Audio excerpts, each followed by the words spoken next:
आज की जो ये प्रेस वार्ता का आयोजन जो किया गया है, इसमें पुलिस प्रशासन अपना पक्ष रखना चाहती है। जो दलजीत है सिसाई का, ये एक हार्डकोर क्रिमिनल है।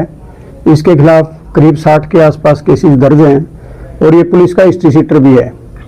तो अभी पीछे सोशल मीडिया पे इसकी जो वाइफ है अनीता, उसका सोशल मीडिया पे जो अकाउंट है उसके माध्यम से पोस्टें वगैरह और काफ़ी डाली जा रही थी।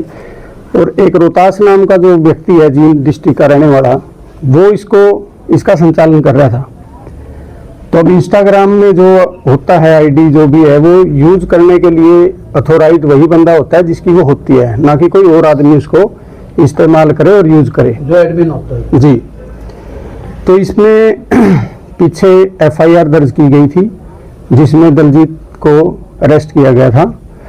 और अरेस्टिंग के दौरान जब उसका मेडिकल करवाने और प्रक्रिया की जा रही थी, तो उस प्रक्रिया के दौरान जब इसको पैदल ले जाया गया, जो पुलिस की गाड़ी वगैरह खराब हो गई थी, तो इस पे कुछ लोगों ने पोस्ट वगैरह डाल दी कि पुलिस इसको किस तरह से घुमा रही है बाजार में, और इस तरह से ये पुलिस प्रशासन को दबाव बनाने की कोशिश की जा रही है। और जो युवा वर्ग है, उस युवा वर्ग में दलजीत को एक तरह से हीरो के तौर पे पेश करने की कोशिश की जा रही है, जिससे समाज में युवा बच्चों पे बड़ा गलत असर पड़ रहा है।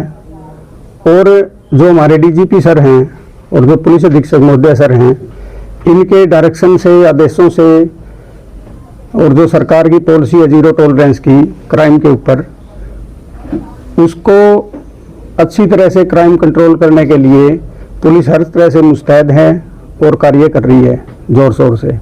अभियान चला के जितने भी बदमाश किस्म के लोग हैं और गिरोह और अपराध की उसमें शामिल हैं, उनको किसी भी सूरत में बख्शने की उसमें नहीं है। तो जो अनीता है, इसकी वाइफ दलजीत की, ये सोशल मीडिया के माध्यम से कह रही है कि भाई मेरा जो हस्बैंड है उसके पीछे ही पुलिस प्रशासन लगा हुआ है, ऐसा क्यों है। ऐसे ही पुलिस की कोई मंशा नहीं है कि किसी एक व्यक्ति के पीछे लगा जाए। पुलिस का कार्य है समाज में जो क्रिमिनल प्रवृत्ति के लोग हैं, अपराधी प्रवृत्ति के लोग हैं, और जो आम जनता है, उनको शांति व्यवस्था बनाए रखना, अपराध मुक्त एक माहौल देना, वो पुलिस की ड्यूटी है।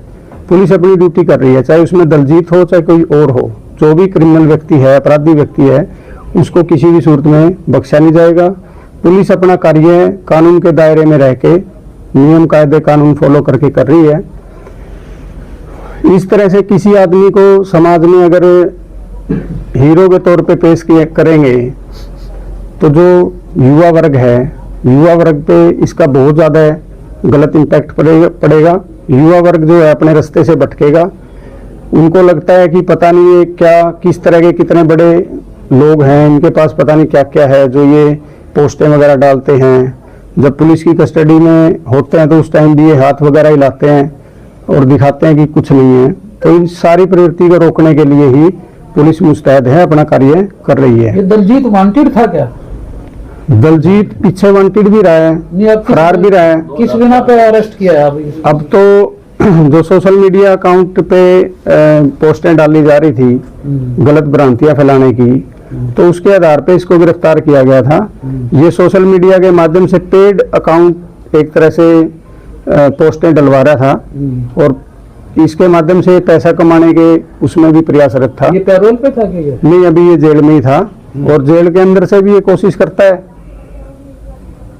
सर, दलजीत की वाइफ ने कहा कि उसके ऊपर सिर्फ 6 मामले दर्ज हैं। दलजीत की वाइफ ने तो कहा, लेकिन मैं तो रिकॉर्ड आपको दिखा सकता हूँ। मेरे पास ऑन रिकॉर्ड चीजें हैं। मेरे पास जो अभी सूची है, इसमें 61 केसेज आज के दिन इसके ऊपर रजिस्टर्ड हैं और कुछ केसों में ये सजा भी हो रखा है, आजीवन कारावास की इसको सजा हो रखी है जी। 2004 से और सर 2-4 बड़े मामले जो है ना उसके वो ये प्रोडक्शन वारंट पे लेके आए थे क्या? जी, प्रोडक्शन वारंट पे लेके इसको आए थे। वगैरह तो कह रहे थे कि हाई कोर्ट में जमानत लगा रखी थी। नहीं, वो कोर्ट की प्रक्रिया है जिसमें ये सजा हो रखा है जिस केस में, तो उसमें हाई कोर्ट में तो जा ही सकता है अपनी उसके लिए। कनेक्टेड है वैसे। जी, ये प्रदीप जमावड़ी जो बदमाश यहाँ उठता था, आप लोगों को सब जानते ही हो, ये उसके गैंग का मेंबर रहा है। प्रदीप जमावड़ी का पीछे जो है गैंग वार में मर्डर हो गया था, तो ये भी एक्टिव क्रिमिनल है और 2004 से ये इस अपराध की उसमें लगा हुआ है। कंटिन्यू इसके खिलाफ केसेज हैं, यहाँ अपने एरिया में भी है, बाहर अदर डिस्ट्रिक्ट्स में भी इसके खिलाफ केसेज दर्ज हैं। आपने कहा सर 61 केसेस दर्ज हैं सर, मुख्य कोई केस है तो बता दीजिए सर, कौन से दर्ज है? इसके ऊपर जैसे डकैती के, लूट डकैती के, मर्डर के और अपहरण के, अवैध हथियार रखने के, प्रयोग के, ये सारे इस तरह की प्रवृत्ति के केसेज इसके खिलाफ रजिस्टर्ड अब है। इसको प्रोडक्शन वारंट पे इंटरोगेशन के लिए किस लिए लाया गया था ये? देखो, जब भी किसी केस में किसी क्रिमिनल का या किसी व्यक्ति का नाम आता है तो इन्वेस्टिगेशन तो पुलिस ज्वाइन कराती है उसको। इन्वेस्टिगेशन ज्वाइन करने के बाद ही क्लियर हो पाती है सारी चीजें, तो इन्वेस्टिगेशन ज्वाइन कराने के लिए इसको प्रोडक्शन वारंट पे लाया गया था। क्या ये बिहाइंड द बार कोई एक्टिविटी कर रहा था कि कारागार में? नहीं, ये जो सोशल मीडिया अकाउंट पे कमेंट्स, ये पोस्ट डाली जा रही थी, ये इसके डायरेक्शन पे डाली जा रही थी और ये पेड करवा रहे थे सारी चीजें, मिसगाइड करने के लिए लोगों को, नए युवाओं को जोड़ने के लिए, ताकि अपना गैंग क्रिएट रख सके और आगे भी इस तरह की वारदातों को अंजाम दे सके। सलाखों के पीछे से भी एक्टिविटी कर रहा था कि है? नहीं, सोशल मीडिया अकाउंट तो ऐसा है, अभी आप किसी व्यक्ति जब दूसरे व्यक्ति से चलवा रहा था, अपनी वाइफ के नाम का अकाउंट है, चलवा किसी और व्यक्ति उसको ऑपरेट कर रहा है, तो मनसा तो स्पष्ट है, वही एक्टिव। बिल्कुल। अब भाजपा की तरफ से बयान आया था कि खाप पंचायतों की मीटिंग बुलाई जाएगी। नहीं, ऐसी कोई बात हमारे संज्ञान में तो अभी नहीं है, और ये कोई खाप पंचायत का इसमें क्या मसला है? ये तो एक व्यक्ति विशेष की बात है, इसमें तो कोई जाति या खाप पंचायत या और ऐसी तो कोई बात नहीं है। सर, ये जो अकाउंट की जो बात चल रही है, अकाउंट को आप बंद करोगे और कैसे होगा सर? नहीं, वो तो अकाउंट तो ब्लॉक ही होगा, जो भी जी, जो भी उसका नियम है। एक्शन होगा ना उस पर? हाँ, उसके अकॉर्डिंग इस पे तो FIR ही रजिस्टर्ड है। ठीक है। उसकी वाइफ ने तो यही एलिगेशन लगाया ना, अनह्यूमन परेड की गई जो ह्यूमैनिटी ने ग्राउंड पे की। नहीं, आपने परेड की ऐसी कोई बात नहीं है और पुलिस का ऐसा कोई मोटिव ही नहीं था कोई परेड करवाई जाए।